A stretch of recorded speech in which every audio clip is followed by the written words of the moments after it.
Magnificent Montague, starring Monty Woolley.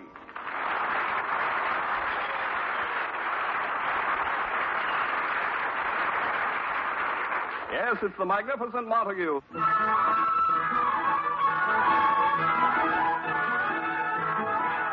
Today, Edwin Montague, to his great embarrassment, is known only as Uncle Goodhart, star of an afternoon radio program. But perhaps a few of you older folks remember him when he trod the Shakespearean stage and was known as the Magnificent Montague. And although radio has brought him a living and dubious fame, he still dreams of returning to the stage. Right now, the Montague apartment is enjoying a little peace and quiet, which means he is not home yet from his broadcast. Lily Boehm, his wife and former leading lady, and Agnes the maid are awaiting him for dinner. The telephone is ringing. Okay. The residence of Edwin Montague and Lily Boehm, Agnes the maid on this end. Come in, Roger. Oh, hello, Sam. Well, sure, Sam. Yeah, that'll be okay, Sam. Oh, sure, Sam, I'll tell her. Yeah, so long, Sam. Agnes, who is that? You're kidding. Well, I know it was Sam, but which Sam? Which Sam? How many Sams do we know? Oh, Sam Harrison across the hall. Give this lady $6 silver and a case of Snickers. Well, what do you want? He and his wife, Martha, have something to ask you. Oh, I hope they drop in before Edwin gets home. You know how he feels about the Harrison. I know how he feels about everybody except Edwin Montague. That's love, love, love. Oh, stop, Agnes. Just hope Sam and his wife get over here right this minute. No, I don't. She's taking a bath. Well, I hope Edwin's late. Oh, Sam only wouldn't continually try and sell Edwin life insurance. They're the only neighbors we've really ever had. You can have them. Oh, Agnes, please. I know Sam can be a little trying. I wish she'd stop trying with those corny jokes. Now, Agnes, we have to make them feel at home. We're the only neighbors they know since they moved in from St. Louis. Okay, I'll make them feel at home. I'll put on a St. Louis Cardinal uniform. Oh, Agnes, stop pretending you don't like the Harrisons. Don't they pay you $1 an hour on your nights off for sitting with their daughter, Gwendolyn? Sure they do. And the kid takes it right away from me and gin rummy. Oh, no. She beats my brains out. Oh, that's Sam. I'm glad he got here before Edwin arrived. I'll get it. Come in, Sam. Sam? Uh-oh, it's the monster. Hello, Edwin. What's this hello, Sam? Oh, never mind. I come into my own house, and it's hello, Sam. So I said, hello, Sam. I thought you were Uncle Sam. Who else do you look like?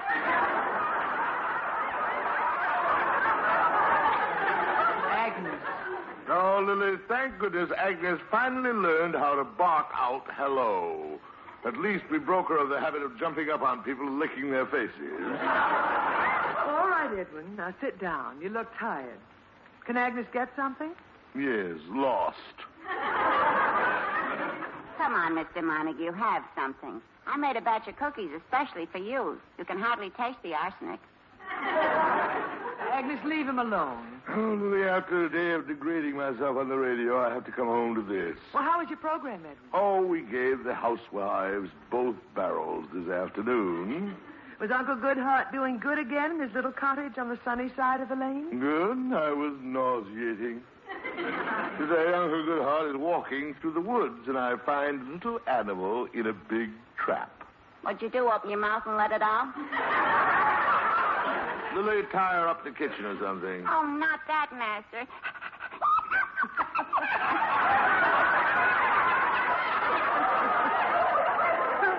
Oh, Agnes. Oh, Lily, I wish I could find something funny in life. Radio's got me. The Magnificent Montague rescuing little birds from traps and fixing their little broken legs. Now, Edwin. Oh, Lily, to once again tread the boards in Hamlet. Othello, Macbeth. Oh, for the smell of grease paint. I know. It's been a long time, Edwin. Yes, Lily. Now, the only time I smell grease paint is when Agnes makes French fried potatoes. He's nuts. How could they smell from grease paint? I fry them in suntan oil. Agnes, must you take him up on every... There they are. I'll get it. There who are? Edwin, Sam Harrison and his wife Martha want to ask... Oh, no! Now, Edwin, be nice to them. Ah, Mr. and Mrs. Harrison. How do you do, Mr. and Mrs. Montague? Heard your program this afternoon, Mr. Montague, and I said to Martha, they pay him for that?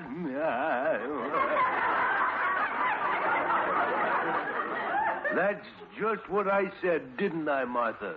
Yes. Well, don't just stand there in the hall. No. Yes. Come in a little. Sam, you wanted to ask me something? Now that you mention it, yes. You see, Mrs. Montague, Martha and I belong to the Parent Teachers Association of the school our daughter Gwendolyn attends. Public School 37. I know, and you want to know why we never sent Agnes to school. Now, Edwin, be serious. Go on, Mr. Harrison. Well, we are trying to raise money for some new playground equipment. After all, we want our children to grow up with healthy minds in healthy bodies. Why? Edwin, tell me, Mr. Harrison, how are you going to raise the money? Well, it's Martha's idea. We're going to have an amateur theatrical evening. An amateur theatrical evening. Oh, no. Yes.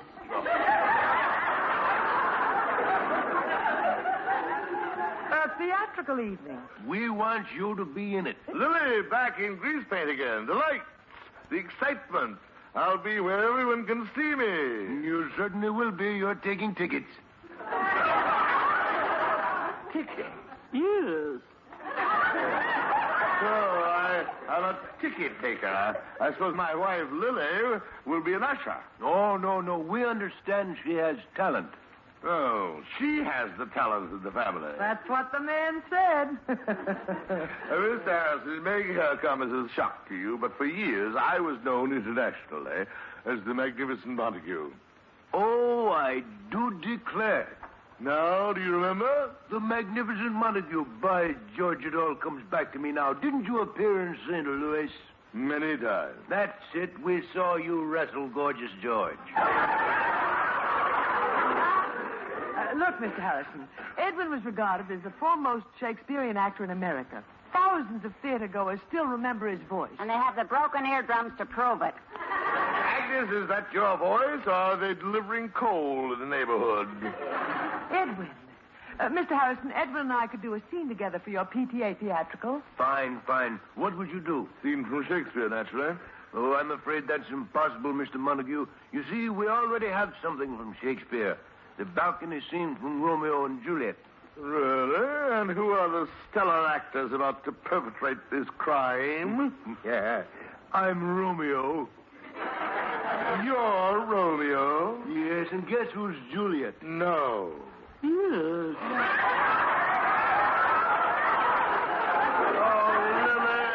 Lily. Shakespeare has lived in the hearts of men for 300 years, but he'll never survive this blow. Well, Edwin, we could do something else. You could recite a poem. Say, that would be Jim Dandy. A little Mother Goose for the kiddies. Mother Goose. Well, now, Edwin, remember how beautifully you used to do The Minstrel Boy? Oh, no, not that again. Quiet, Agnes. Go ahead, Edwin. The minstrel boy to the wars is gone. In the ranks of death you'll find him.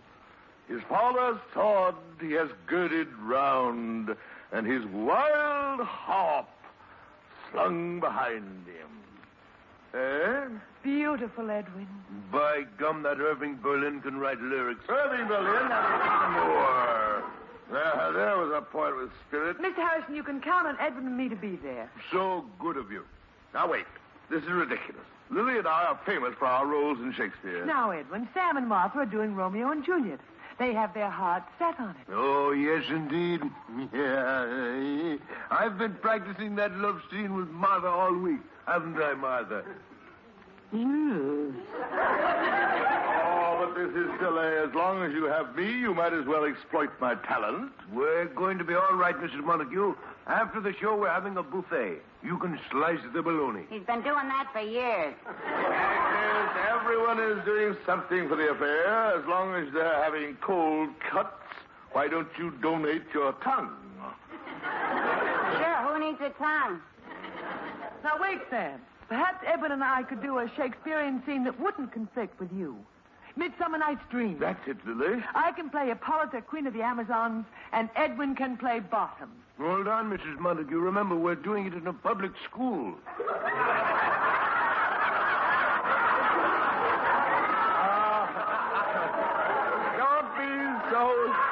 Don't be stupid, Sam. Don't be stupid, Sam. It's a famous play. But Lily, I've never played the part of Bottom. But, Edwin, you love it. You play a weaver who falls asleep in a forest. Good. A magic spell is cast over you. Fine. When Bottom wakes up, you have the head of a jackass. The head of a jackass. Here's where the bottom falls out of the PTA.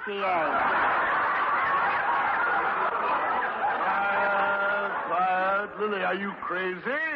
Here in my first appearance on the stage in years, you want me to wear the head of a jackass? What will people say? They'll say he hasn't changed a bit.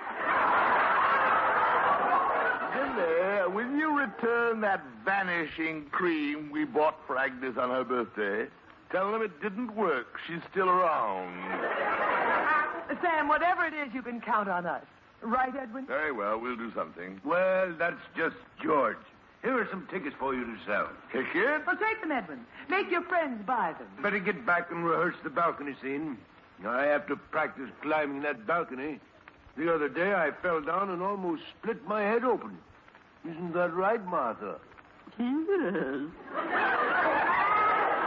Well, let's go. Martha and I want to have a martini before dinner. Good. We never drink, but we always have that one martini before dinner. Isn't that right, Martha?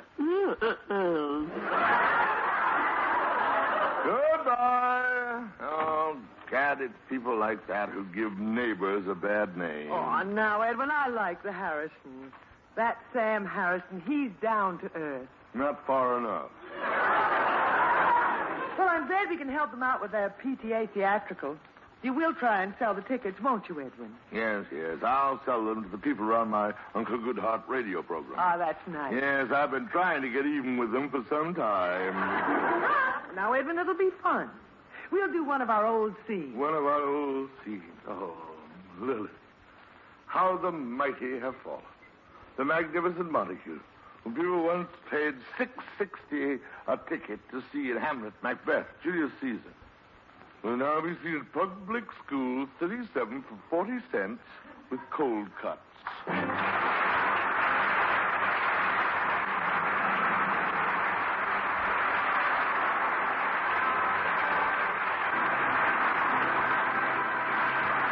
We'll be back with the magnificent Montague in just a moment. P-R-O-G-R-E-M. Ugh. U-G-G?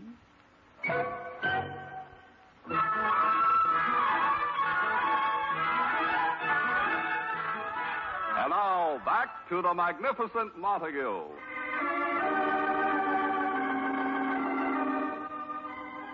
It is the day of the PTA theatrical. He is just finishing his Uncle Goodhart broadcast. Listen.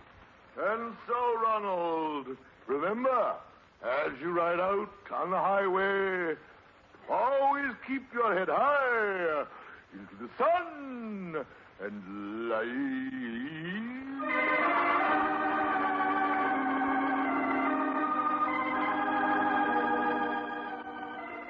So ends another episode of Uncle Goodhart. Until he meets you again in his little cottage on the sunny side of the lane, here is Uncle Goodhart with his thought for the day. When your neighbor comes home fighting drunk and attacks his wife like an ogre, say to her as she's ducking an axe, he's such a nice man when he's sober.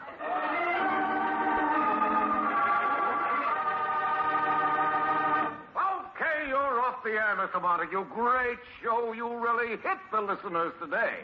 Someday they're going to strike back. They love you. The housewives have given you their heart. Good. Good, as long as the housemaids don't give me the knee. You're a big hit. The sponsor said he was thinking of sending you a nice note. Oh, come now. He shouldn't go to the trouble of learning how to write just for that. Please, no jokes about the sponsor. Ah, here's our director, Mr. Zinzer. Good show, Zinzer? Oh, it was a highfalutin humdinger. You see, Mr. Montague, it was a good show. Mr. Montague, I was supposed to tell you something. What? I forgot. Zinzer, I envy you. You can never get a headache. There's nothing there to ache. Zinzer, try and remember what it was. All right, let me see. Isn't it awful? Not even a glimmer. All right. Forget about it. I did. I know you did. Now, look, boys, before I leave, I'd like to send you some tickets. Tickets? For tonight, the PTA of Public School 37 is having a theatrical evening. My wife and I are appearing. Sure, Mr. Montague. I'll take 2. Here you are. Thank you. How about you, Zinzer? Well, I don't know. The wife and I were going bowling tonight.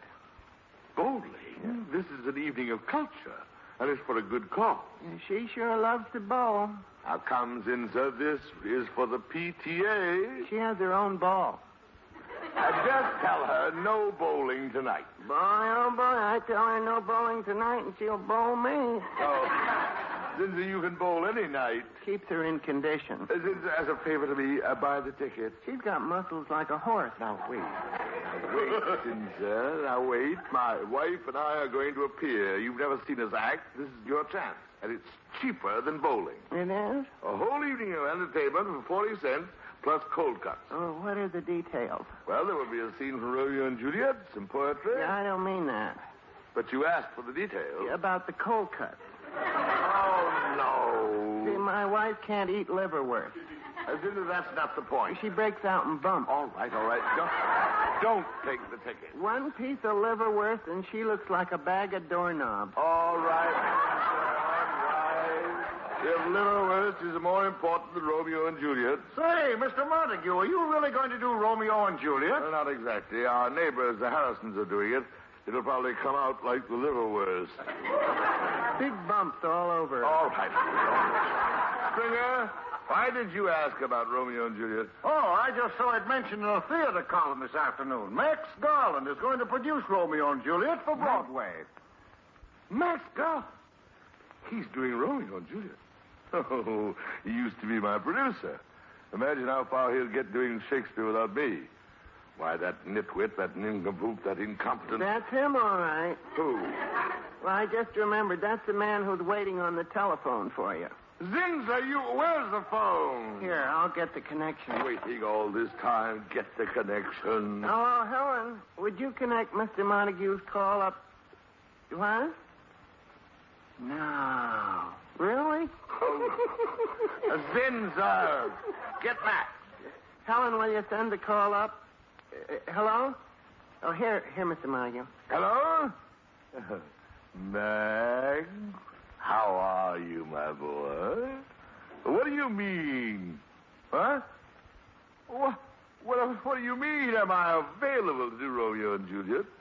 What was I born for? Be at your office at 8 o'clock tonight? Try and keep me from there, Max. Gentlemen, the magnificent Montague rides again. Wait till I get home and tell Lily.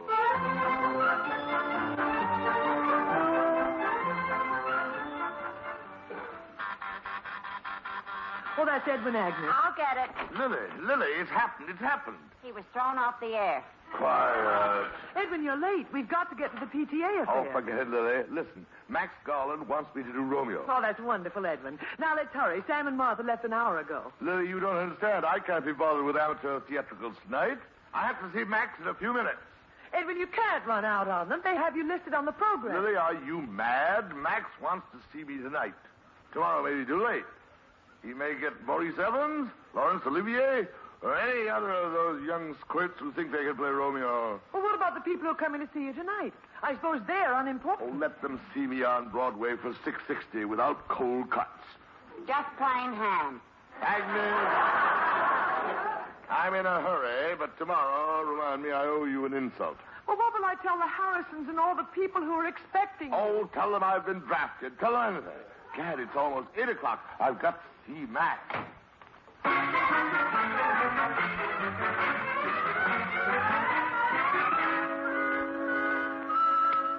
Yes? Mr. Montague. Well, send him right in. I must be nuts getting involved with that monster again. The ulcers he caused me, the sleepless nights. Edwin! When I heard Romeo and Juliet was going to be revived on Broadway, I said, whether I'm in it or not, the best producer in New York is doing it. Max Garland. How could I do it without you, Edwin? Now, Max, there are lots of other actors who can play Romeo. I know, but none can play it like Maurice Evans. No, Max, none can... Who? Maurice Evans. That's who I'm getting to play Romeo. Maurice Evans is playing Romeo. What am I playing? Juliet? No, you're playing her father. I, Edwin Montague, playing a bit? No, wait, Edwin. You're too old to play Romeo. Too old? Max, I always thought you'd reached the height of stupidity. But I underestimated you. You reached new heights. I will be Romeo. Oh, for heaven's sake, Edwin. When Shakespeare wrote the play, Romeo was 16. If I put you on as Romeo, people will think it's the original company. Why, you ungrateful... Edwin, please, let's not start again. I want you in the play, but give me a fighting chance. Give me a fighting chance. Give me a chance to show you. I can do Romeo. I'll arrange an audition tomorrow. Lily and I... Impossible. I'm signing the final papers with Maurice tomorrow morning. Just let me read it for you. Excuse me. Hello? Oh, hello, dear. What? Oh, no. Was that tonight? Yes, dear. Yes, dear. Yes, right away. Sorry, Edwin, that was my wife. I got to run. Max, if you just... Edwin, I'm late. My wife is dragging me to some horrible affair tonight. PTA amateur show or something at Public School 37. If you just hear me as Romeo... Edwin, the thing has started already. Sorry. Oh, the stupid, ungrateful... PTA? Public School 37? Ha-ha! Max, you are going to hear me as Romeo. Oh, Gad, I hope I'm in time.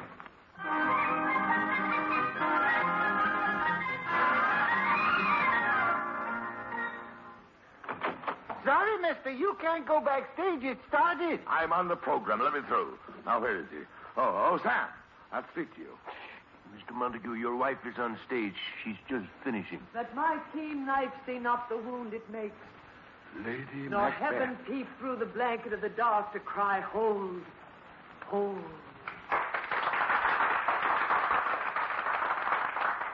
Now, listen, So Sam. you got here, Edwin. Lily, I'm desperate. Sam, listen. Montague, Martha, and I go on right now in the balcony Sam, scene. please, let Lily and me do the scene. Edwin, how dare you? I refuse.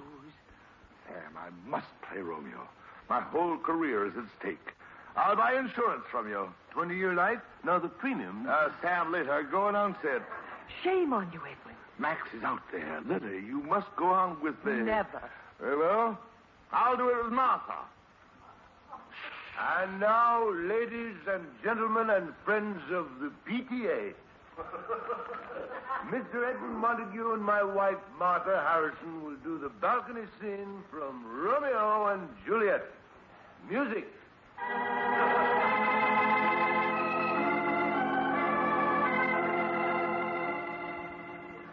But soft, what light through yonder window breaks? It is the east, and Juliet is the sun. Arise, fair sun, and kill the envious moon. Ah, it is my lady. Yes. Oh, it is my love. Yes. She speaks, yet she says nothing. The brightness of her cheek would shame the stars as daylight doth a lamp. Oh, that I were a glove upon that hand. Might I then touch that cheek? Yes. She speaks, Speak again, bright angel. Yes. She speaks again. Juliet, by a name. I know not how to tell thee who I am. My name, dear saint, is hateful to myself because it is an enemy to thee. I, sweet Juliet, am a Capulet. And you? Yes. Are a Montague. Yes. Oh, blessed night. I'm afeard all this is but a dream. But I must fly. Juliet. Yes. My heart. Yes. My sweet. Yes. My dove. Yes. I go, but wilt thou leave me so unsatisfied? Yes. Then I must fly. Oh, this is ridiculous. Bring down the curtain. Edwin, how dare you? Lily, I'm ruined. Oh, Mr. Montague. Oh, Sam, you're crying. It was the most beautiful thing I've heard since Cohen on the telephone. Lily, I'll never show my face again. Don't be silly, Edwin. As soon as it was over, Max rushed backstage. Lily, no, where is he? Oh, I sent that rascal packing. You sent him away? He wanted Martha. Martha, for Romeo and Juliet? No, he wanted her to star in a revival of No, No, Nanette. No! Yes.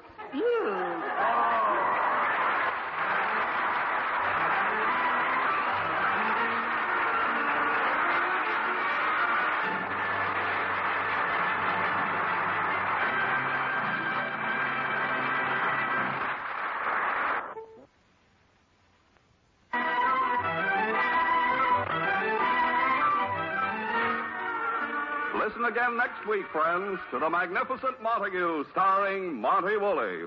The Magnificent Montague is written by Nat Hiken and Billy Friedberg. Ann Seymour is Lily, Pert Kelton is Agnes. Also heard tonight were Art Carney, Johnny Gibson, and John Griggs. Jack Ward at the organ. This is Don Pardo speaking.